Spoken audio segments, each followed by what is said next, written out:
I would like to introduce Stacy Branham. Stacy Branham is an assistant professor of health informatics at the University of California, Irvine.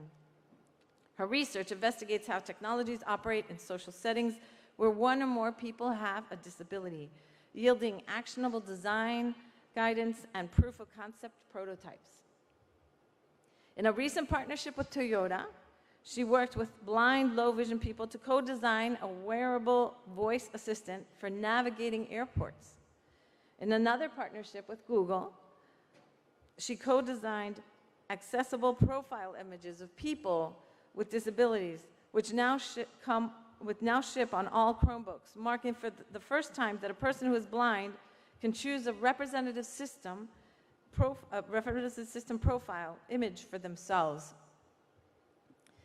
Branham is a co-PI of Access Computing, a national initiative to broaden participation in computing to include people with disabilities, the one that I just spoke about. In 2022, she received the NSF Career Award and was named one of the brilliant 10 rising STEM researchers by Popular Science.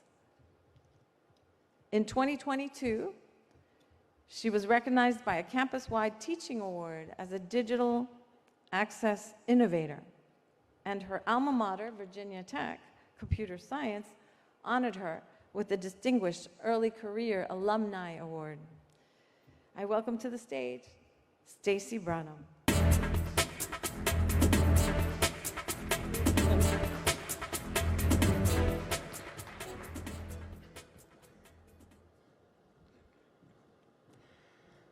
Good morning, good morning. It's fun to stay up late. Good morning to you. And now you're awake. And now you know that this is not going to be your typical research talk. In fact, it's not a research talk at all. When I thought about you, I thought perhaps the most important thing you can get out of this talk, and perhaps the most important thing that we can get out of the Tapia conference, is a set of tools and resources and networks that will help us stay in computing. Because I'm a true believer that if the computing professionals of today shared some of the minoritized identities and the lived experiences of the people at this conference, that the world would be a better place. So we need you to stay. So instead of giving you a research talk, I'm going to tell you a rather personal story about my journey through computing. And my hope is that you can take some pieces from that journey and help build your own journey. So I'm going to tell you how a woman with a disability who has a penchant for show tunes became an associate professor of informatics at the University of California, Irvine. So I'm going to tell you my story in 3 parts. First, I'm going to, hello world, part 1. I'm going to tell you how I fell in love with computing when I was a high schooler. And I'm going to tell you how I almost dropped out of computing as an undergraduate. And finally, I'm going to tell you how I decided that I was all in and decided to go to grad school. So that's part 1. Part 2, I have a disability. I'm going to tell you how, as a postdoc, I realized that I have a disability and how that challenged, the challenges that posed to my career and how I worked through them through a couple of stories about my time as a lecturer and then an assistant professor. Part 3, putting it all together. Hello world, I have a disability. I'm going to tell you about embracing my identity and how acknowledging my disability, it helped make me actually stronger, helped me find community and purpose. So I'm going to share an example of a recent project that I did in my lab that gets to play with all of these different identities and brings me true joy. So the work that I get to do now as a professor, the research, service, and teaching to support people with disabilities. And finally, if I do this right, I'm not just going to be telling you my journey and my story. I'm going to be giving you some tools and some ideas that you can use on your journey through computing to help you stay. So I think you need to know yourself, I think you need to find your people, and I think you need to do your work. All right, and before we start, I just want to put up here a QR code.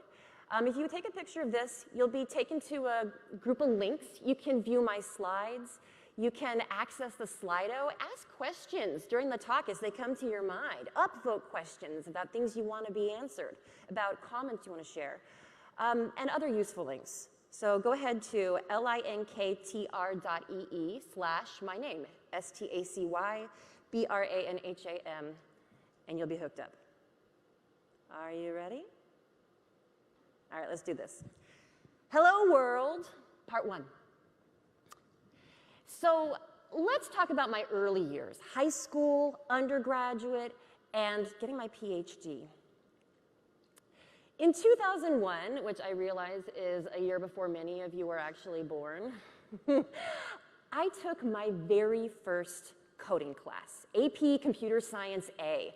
And little did I know that was a fateful decision because that would kickstart my lifelong love of computing. But maybe you're not surprised by this. It was not love at first sight. Okay? How many of you did a Hello World program in your first computing class? Give me a holler, raise your hand. Yeah, that's almost everybody in the room. Okay, I might make some enemies with this statement. I think that's a terrible first program.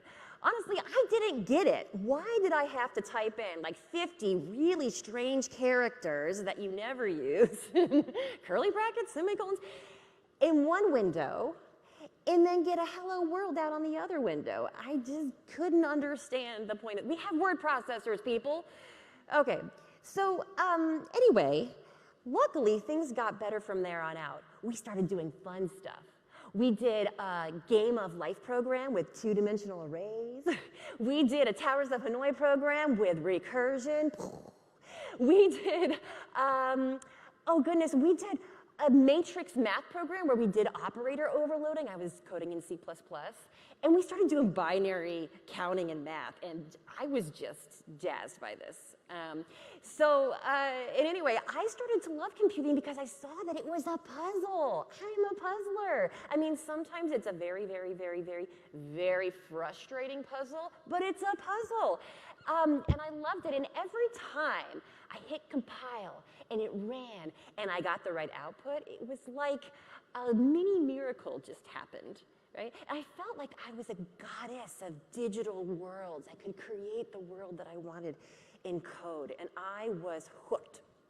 So this is, so things started out confusing, but once I realized the puzzle of computing, I earned the highest grade in my class. I got a 5 on my APA exam. I took the AP AB exam, which was the follow-on course back then, and I did the same thing that year. And there was nothing left to do but to go to college and train to be a computer scientist. This is a picture of me, by the way, of my high school yearbook, my senior year. And I like this picture because if you look closely, my name is misspelled. It's foreshadowing. Like, the yearbook editors didn't know me, but in a way, I didn't even know myself back then. I was just beginning to learn. Okay, so college. So I remember 3 things about my first week of college at Virginia Tech. When my parents drove away, before they did, they said, "Stacy, repeat after me." "Hello, my name is Stacy. What's your name?" I laughed at them. I'm like, I don't need this advice. The second thing was, when I walked into my very first computer science classroom, I looked around and I saw 3 other femme-presenting people. It was a class of 100, so we're talking 4% women, okay? My third thing I remember is that same week I got an email from the Association for Women in Computing inviting me to a meeting, and I was like, heck no, I'm not going to that. Why don't you have a club for people with brown hair in computing? I just didn't get it, okay? So at the end of my freshman year, I was getting all A's. I was on track to graduate in 3 years, but I was miserable. I had no friends. And I didn't have a purpose. The puzzles weren't doing it for me anymore, okay? And I actually almost dropped out of computer science my sophomore year. But thankfully I didn't. I did something else. I started reflecting on why I was feeling this way and what was happening. And I realized I needed to do something different. So I did a few things. One, I went to the Association for Women in Computing meeting, and I said, hello, I'm Stacy, what's your name? And I did something else. I became an undergraduate teaching assistant, and I realized I loved helping other students realize that they were the goddesses of digital worlds. I did a co-op at IBM and found that I loved committing code to a code base that was user-facing software. It was meaningful. I took a class called Race, Science, and Technology, all in one class. It's amazing. I took another class on human-computer interaction, and I fell in love with the idea that technology, computing, could help people. And finally, I did undergraduate research and realized I liked making software, but I also liked making knowledge. So collectively doing all these things my junior year, I came to realize that computing wasn't the end, right? It wasn't just about the joy of making puzzles personally. Computing was the means. It was actually a medium for self-discovery, reflection, understanding our humanity, and for making change in the world. And that was thrilling, and that hooked me in again. So this is a picture of me, by the way, my senior year as an undergraduate. And what I think is so funny about this picture is that I'm not only at an Association for Women in Computing event. It was called Women in Computing Day, where we invited 100 young women from local schools to the university and taught them about computing. But I'm wearing an Association for Women in Computing t-shirt where I designed the logo, and I was currently the president of that organization. So within 2.5 years, I went from thinking that club doesn't need to exist to like, I gotta run that thing. That says something about the state of being one of 4%, which I think most people in this room have experienced before in their life. All right, so grad school. I decided to get my PhD in computer science. And things were looking a little better there. We were about 25% women in computing. But there was still all sorts of what we'll just call sexist shenanigans. Certainly you could add a hashtag #MeToo to my whole discussion about being a woman in computing, but I'm not going to go there today. That's not where my presentation is, but I'd be happy to talk a little bit about that experience if that interests you.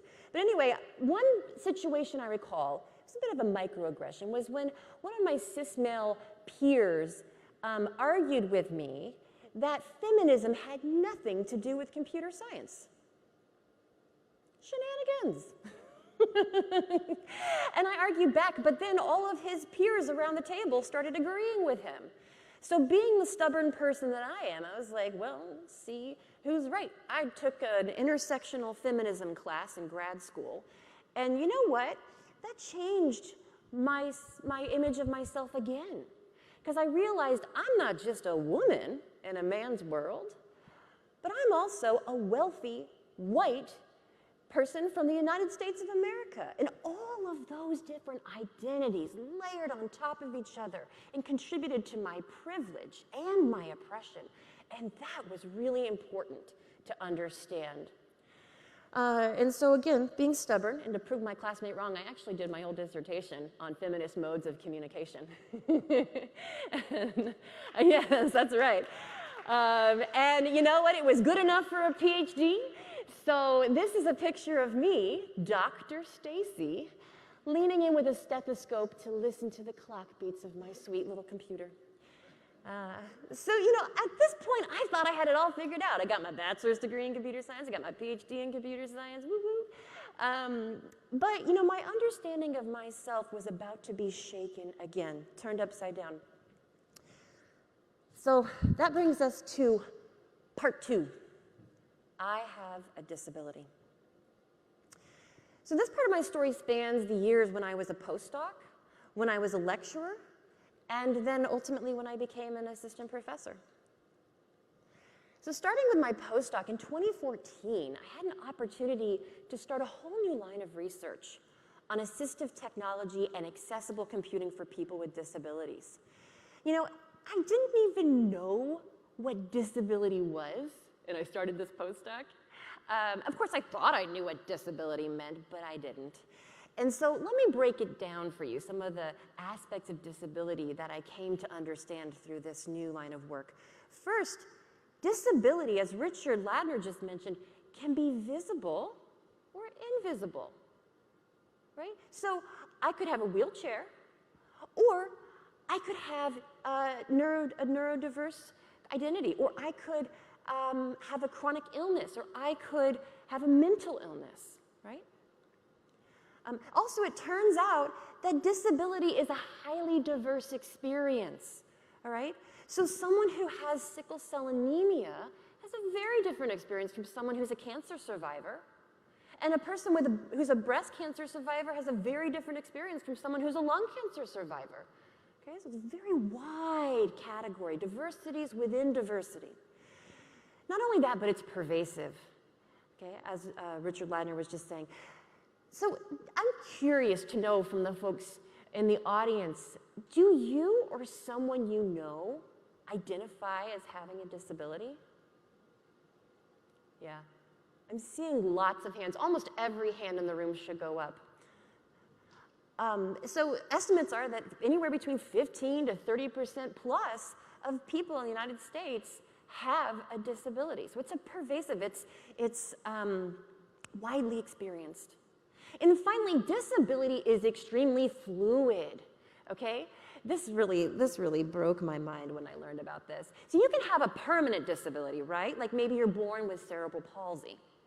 But you can also have a temporary disability, like when I was pregnant and I had to waddle like this. And I peed a little bit every time I laughed. Oops. Just gotta be real, folks. Gotta be real. All right, you can also have situational disabilities, like when I'm holding my 10-month-old over here, I got my coffee over here, and I got to elbow the automatic door actuator with a picture of a wheelchair on it, which I'm sure every single person in this room has used that button before, right? So we've all had situational disabilities before. Disability is an extremely inclusive category, and I love that. All right, so I learned about disability, and then two things occurred to me. First of all, I could not believe that I had a bachelor's degree in computer science and a PhD in computer science with a specialization of human-computer interaction. And by the way, I also had a working knowledge of intersectional feminism, but I had never once thought about how people with disabilities use computers. I did not know how to make accessible technologies, which meant that I knew how to make ableist technologies. So I can't believe I had licenses to build technology, to study technology, to provide guidance on the design of technology, but I was leaving out an entire class of people. So something that's really interesting to me is that I also was an advocate for diversity, equity, and inclusion, right? I was the president of the Women in Computing group. I was deeply committed. And yet I never thought about disability. So as you've heard, disability is the forgotten category of marginality. It's the forgotten civil rights movement in our culture. And we need to add it back in. That's why I get really excited when people start talking about DEIA, diversity, equity, inclusion, and accessibility. Say it with me, accessibility. Thank you. Okay, it's great. Okay, so the second thing that occurred to me after I started this postdoc was that I actually had an invisible disability myself. So I have a mental disability, which is a highly stigmatized category of disability in our society. And so people don't really talk about it. Frankly, I don't really talk about it. I can count the number of people who I've told about my disability in detail on 2 hands, okay? I thought just for fun today we would like up that by a couple orders of magnitude. So I'll tell you a little bit about my disability because I think it's important that we start talking about it and stop hiding it, okay? When we have choice, we should choose. So I identify as having CPTSD, that's complex post-traumatic stress disorder. I grew up in a household where I was exposed to emotional and sometimes physical abuse from my father, who has undiagnosed narcissistic personality disorder. And what that amounts to in terms of my disability is that for most of my life, I've had an extremely low sense of self-worth. And I experience anxiety, I have panic attacks, and I have depression. And as my therapist says, in order to cope with this, I act in, which means I do harmful things to myself. And one example of that is I identify as having trichotillomania, which is lots of syllables, which mean I pull out my hair. So I actually have a rather large bald spot on the top of my head, and another one on the side. This one's due to Tapia, a little bit stressful, talking in front of all of you. Because that's one way that I cope with all of the internal anxiety that I have. So I've actually known about my disability for a long time. I just didn't call it a disability. I didn't identify as disabled. I mean, actually, this is interesting to me. The first time I pulled out one of my hairs is when I was working on a very, very, very frustrating coding problem. So coding and disability go way back for me. But it wasn't actually until I began doing this disability research that I learned that disability, I learned like healthier ways of understanding what disability was, first of all. I learned that disability isn't just about what's inside of you and the work you need to do on yourself. It's also about the work that needs to happen outside of us and in society. And that was really freeing to me and helpful. And that not only that, I realized that my disability isn't just a weakness, it's a strength. It brings me clarity about what I can do. And it brings me clarity about my community. It brings me clarity about my purpose, okay? So nevertheless, disability has been difficult, especially in computing, especially in academia, where there's lots of hidden triggers for me. And I'm going to tell you a couple examples. First of all, an example from when I was a lecturer, and then next when I was approaching assistant professorhood. By the way, this is a picture of my University of Maryland, Baltimore County ID card when I first became a postdoc. And what I like about it is I look like, so fresh-faced and naive, like I'm about to learn something really important, and I was. All right, so first example. In 2015, I transitioned from a postdoc to a lecturer in information systems. So that means I was teaching faculty there. And I loved that job. I thought I might do it the rest of my life. But after 2 years, I realized there were some structural barriers to me being able to accomplish the work I wanted to do at the university, to make computing more inclusive. I needed different types of power and authority. So in any event, I decided I wanted to move into a tenure-track position. And I told my assigned mentor, I want to move to a tenure-track position. How do I do it? And my mentor said, you don't have it in you. You can't. And because of my disability, I believed my mentor, because I had all this negative self-talk, like, yeah, you can't do it. You're not good enough. Yeah, what were you thinking?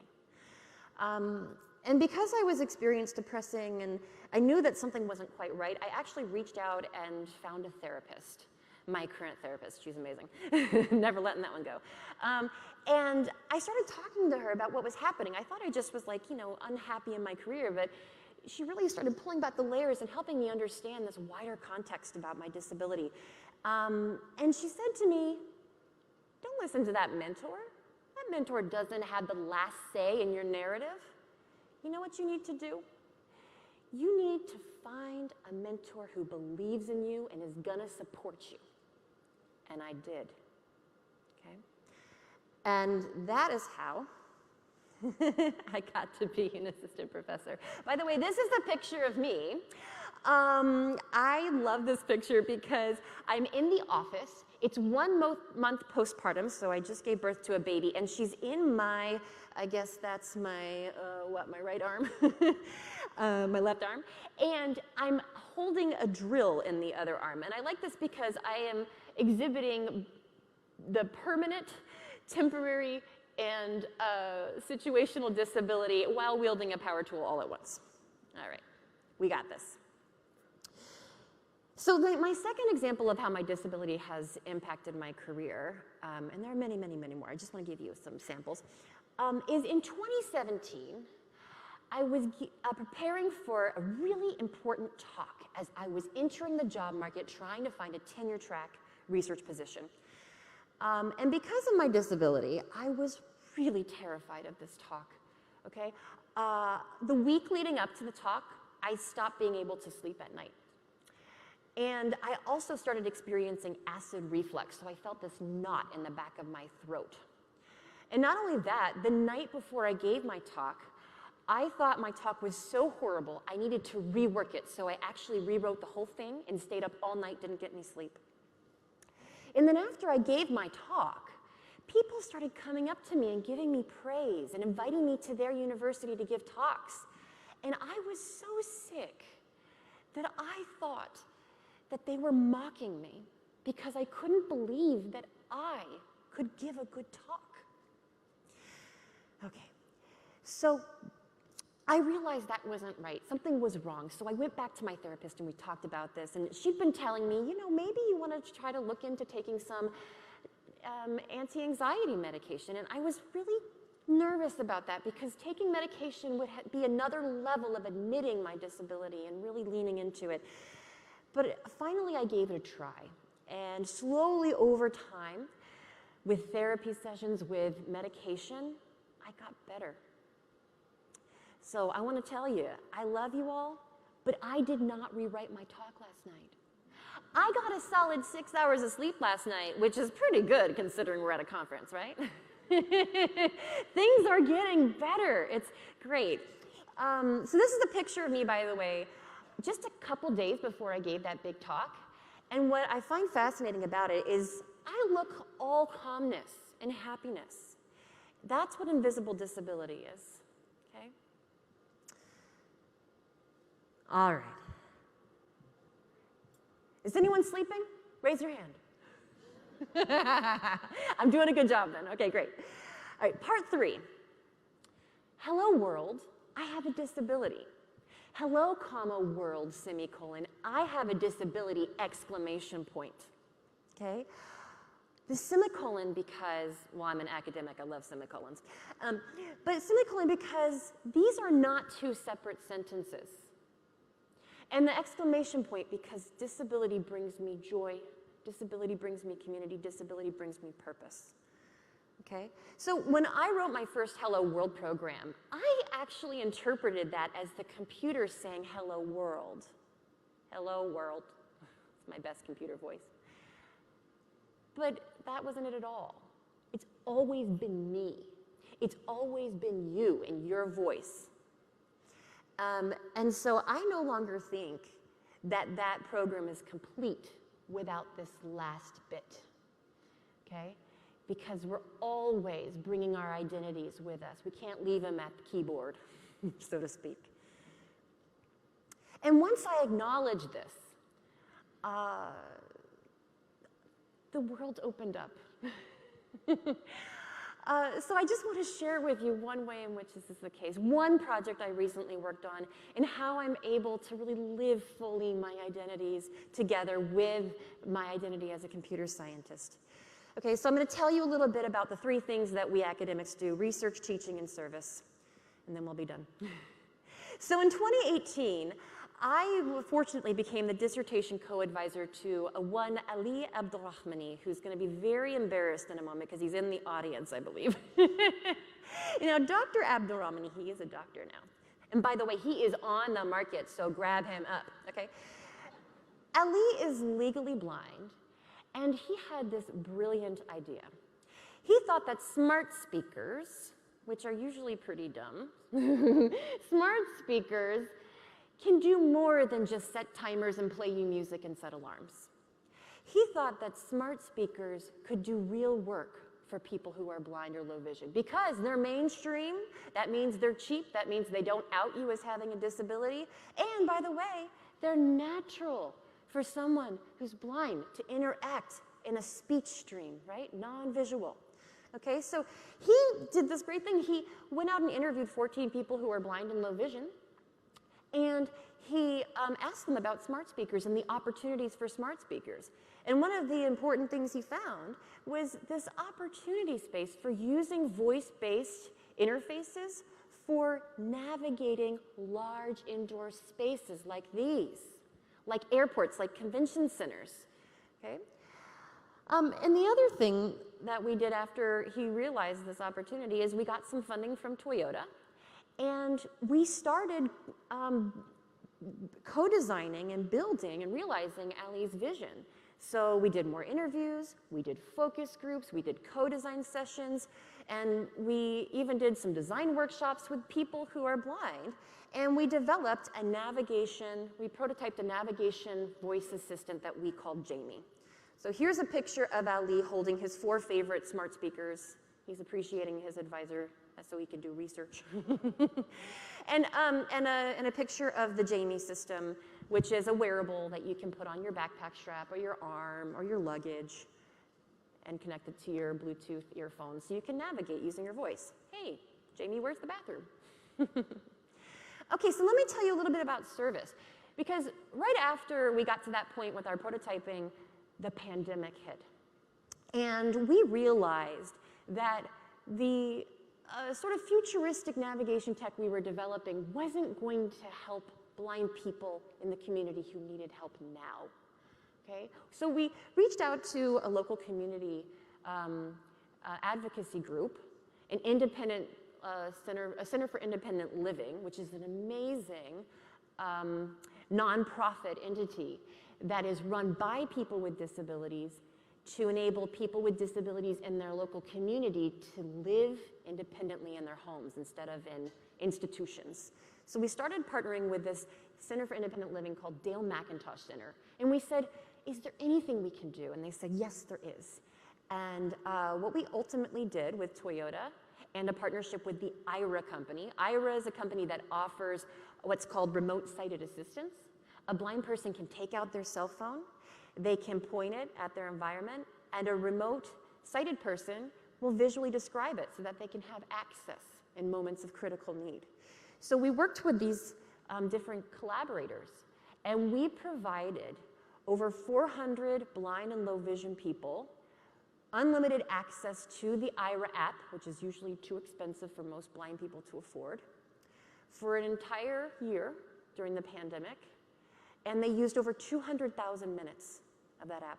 And I want to give you just one example of the many, many examples of how this was used. So one participant used IRA to access an inaccessible vaccine sign-up website.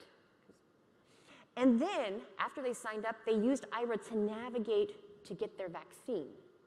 And then when they came back to their apartment, they felt so empowered that they worked with their other dwellers in their apartment building to advocate for helping them get their vaccines. It's important stuff. This is a picture of a blind person in an airport using the IRA app. Okay, finally, I'll tell you a little bit about teaching. So in addition to some of the challenges blind folks were having navigating, accessing websites during the pandemic, another challenge that the Dale McIntosh Center was having was training older adults who were losing their vision on how to use cell phones non-visually. Used to be that before the pandemic, they would go to their house and train them. And they wanted help doing remote training. So I'm curious, does anyone in the audience know how a blind person uses a touchscreen phone without any tactile buttons? Could you describe how a blind person reads their email? Like, the blind people in the audience are raising their hand. So I actually think it's a problem that people who are sighted especially people who are sighted with computing degrees or backgrounds like myself, don't actually know how people with disabilities use common technologies, like the screen reader on their phone, which verbally converts the visuals into speech so that a blind person can interact with their phone using gestures. Okay? Anyway, so we started a program where we teach UCI undergrad, that's University of California, Irvine, our undergraduates how to use a touchscreen phone if you're blind. We had them configure 40-ish phones to be used by blind folks. We sent them for free to blind folks in the community, and then they continue to work with community members weekly, training them on how to use these phones. And just as one example of how that was used by one participant, before the pandemic, they used to go to the library to read their email. But after the pandemic, they couldn't do that. The library was closed. And so they were experiencing social isolation, which is a major problem for older adults. And by participating in our program, they learned how to access their email non-visually on their phone and were able to connect to friends and family. All right, so this is a picture, by the way, a diagram of how you would use gestures on your phone, your iPhone, using its screen reader. Okay, we're in the home stretch. So hello world, I have a disability. Through my research, service, and teaching, I can really live my identity. So I have the opportunity to work with students with disabilities and provide them the resources they need in order to build the technologies that only they can. And I have the opportunity to provide service to the disabled community members around me. And I also have the opportunity to teach the future technologists of the world how to make more accessible technologies. And that is thrilling to me. My heart is full. And this is just one project that my lab is working on. We have several others I'd be happy to talk about. But I need to wrap up. All right. So for the folks who are still awake, and if I did this right, I hope that you now see how important it is to know yourself, find your people, and do your work. Okay? So know yourself. Be observant. Be reflective. And in spaces where you feel like you don't fit in, where you act differently, think differently, have different values, don't interpret that as not having value or something to contribute. Oftentimes, it's the exact opposite. Okay? And I'll skip that example. I think I'm a little late. Once you know yourself, find your people. Find the people that make you feel most like yourself, who reaffirm you, your experience, and your values. For me, that was the Association for Women in Computing. That was my therapist. That was my new mentor. You know, it's okay if they're not in your class, if they're not in your department, not in your school. Most of those people are in this room. Okay, find your people here and come back. They're going to remind you who you are when you really need it. Here's some of my ladies from the AWC, 10 years after. We still support each other. Finally, do your work. Okay, do the thing that only you can do because of who you are and what experiences you have. And even if you're the only one doing it, especially if you're the only one doing it, lay down the foundations for others to come behind you. Okay, remember, computing is just a tool to make the change you want to see in the world. All right, so wrapping up, this is a picture of me with my people, with whom I'm doing my work nowadays. We are the folks of Access Computing. That's an NSF-funded grant that seeks to support students with disabilities in computing. So we're students with disabilities who need funding to attend conferences like this, who need a social network, who need to get jobs in computing afterwards. We're companies like the Lawrence Livermore National Laboratories who want to hire students with disabilities. And we're academics who want to teach accessibility and teach accessibly. So if you're a student, if you're in industry and you're an academic, and accessibility is part of you doing your work, then come talk to us. We have a social event tonight. We have a booth at 404. I'll be there. All right, and before I close for discussion and questions and sharing, I want to impart upon you the favor that my parents imparted to me when they left me at college. So everybody, please repeat after me. Hello, world. Now go fill in the rest of that sentence and make computing what it ought to be. Okay, so thank you.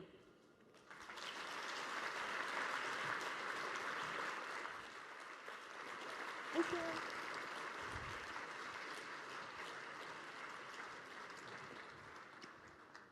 Didn't we tell you we have some of the most amazing speakers?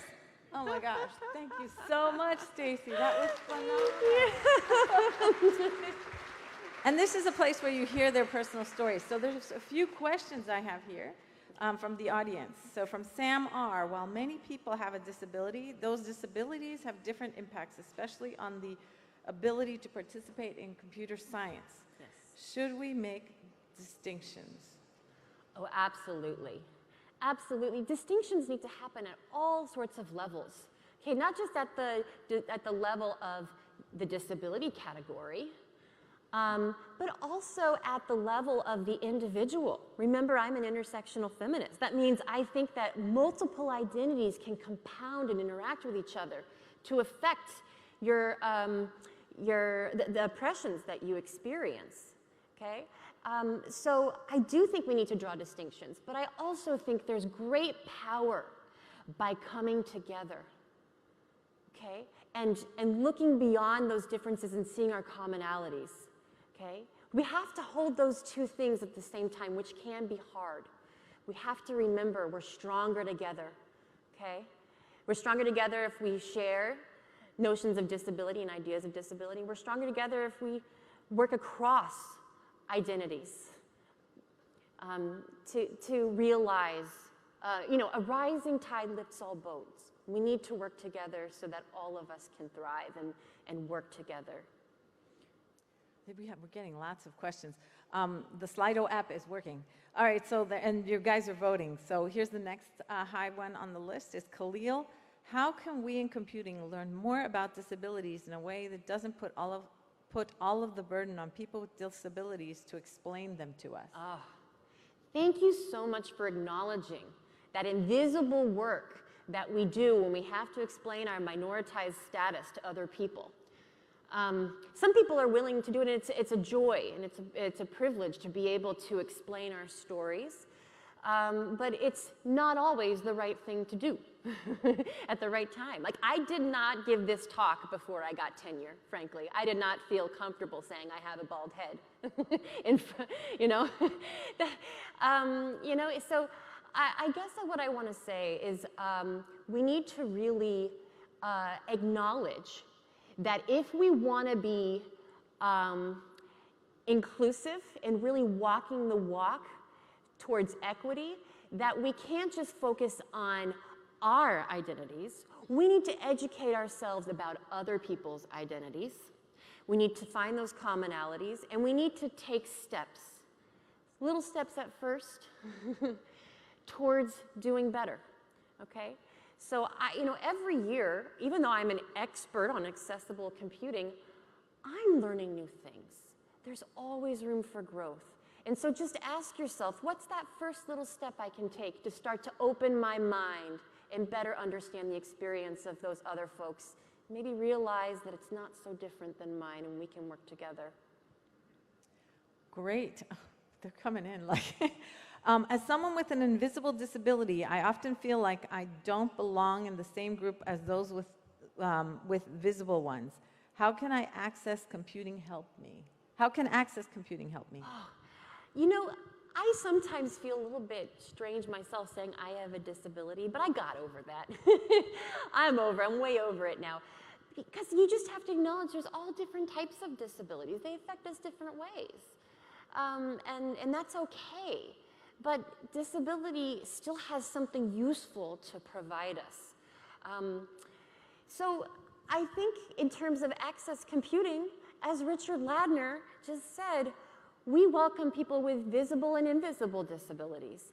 And you have access to the same resources that all the others do. So that might be support to attend conferences, networking, access to information, more information to understand your disability and to learn coping strategies, and access to internships, etc. Come by the booth. I want to talk to you. If you're not sure that it applies to you, then come talk to me because I have an invisible disability and I am one of the co-PIs of Access Computing. There's definitely space for us there. Can you elaborate more on how to own and find your identity when others don't see you might have, when others don't see where you might, okay, there's something, where you might identify on a spectrum due to their own internal bias or stigmas? Oh, yeah. So I think this is part of finding your people. You have to realize that not everyone is going to really see you and understand you, and you have to kind of identify your boundaries. Like, am I willing to work with this person on understanding me? Like, do I want to do that labor? Is this relationship worth it? What's the result going to be? You know, and then ultimately realize that there will be other people who you can put in your network, in your community, who really do get you, and they're going to help you feel seen and feel legitimate and feel valued. And you're just going to have to do a little bit of that, you know, it's additional burden that we have to take, that context switching and figuring out who do I need to connect with right now to help me be me. Hope that helps. Yes. Oh my God, they keep coming in. What is the best way for developers to learn how to make accessible technology? Oh my goodness. So one of the people at my university who manages our website recently heard a talk that I gave and got interested in, oh, I wonder if the website's accessible. And he reached out to me and said, I'm really curious about this. And I said, well, let's have a meeting. I have a friend across campus who works at the IT department, and she cares a lot about accessibility. And we can just set up, like, I don't know, like a monthly meeting. We'll just chat about it. And we've been having this monthly meeting for the past, I don't know, 6 months.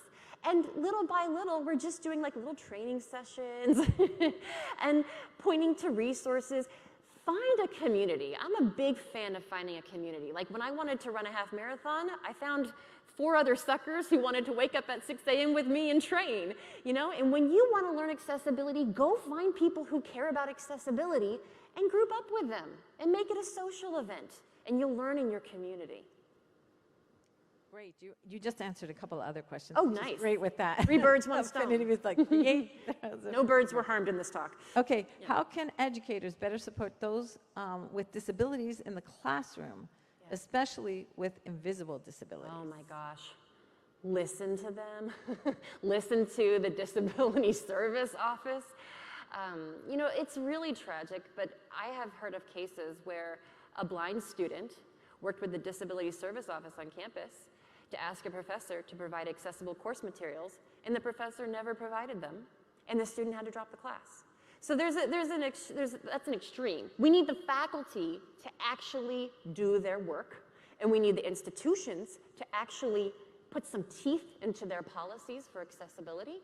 And then we need professors to actually go out and seek out information, like join Access Computing. We have regular monthly calls, we have resources to help teach you how to do accessibility, how to teach accessibility. So again, find your community. It's gonna take a multi-pronged approach, and it's something we have to do. We cannot keep education as a privilege that people with disabilities cannot access. It's just not acceptable.